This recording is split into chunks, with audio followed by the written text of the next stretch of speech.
అందరికీ నమస్కారం. ఇప్పుడు మన భీమవరానికి బ్రాండెడ్ షోరూమ్స్‌తో పాటు ఇండియాస్ న్యూ బ్రాండ్ అయిన వందే భారత్ కూడా వచ్చేసిందండి. విజయవాడ నుంచి చెన్నై వెళ్తున్న ఈ వందే భారత్ ట్రైన్ ఇప్పుడు మన కేంద్ర మంత్రి మరియు నరసాపురం ఎంపీ శ్రీనివాస్ వర్మ గారి కృషితో ఇప్పుడు మన నరసాపురం నుంచి స్టార్ట్ అవుతుందండి.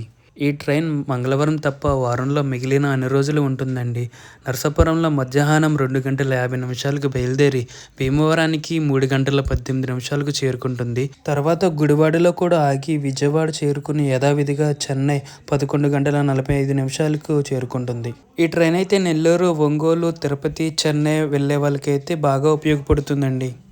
ఈ ట్రైన్కి ప్రైసెస్ ఎక్కువ ఉన్నప్పటికీ ఎమర్జెన్సీ టైంలో బాగా ఉపయోగపడుతుందండి.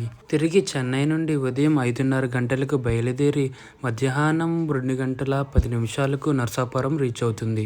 ఈ వందే భారత్ చూసిన తర్వాత చాలామంది నరసాపురం నుండి హైదరాబాద్ కూడా ఒకటి ఉంటే బాగుండని చాలామంది అనుకుంటున్నారండి. ఈ వందే భారత్ రాకతో భీమవరం టౌన్ అంతా ఎమ్మెల్యేలు, మంత్రులు మరియు కార్యకర్తలతో నిండిపోయింది. ఈ వీడియో మీకు నచ్చినట్లయితే please like, share and follow. Bye guys.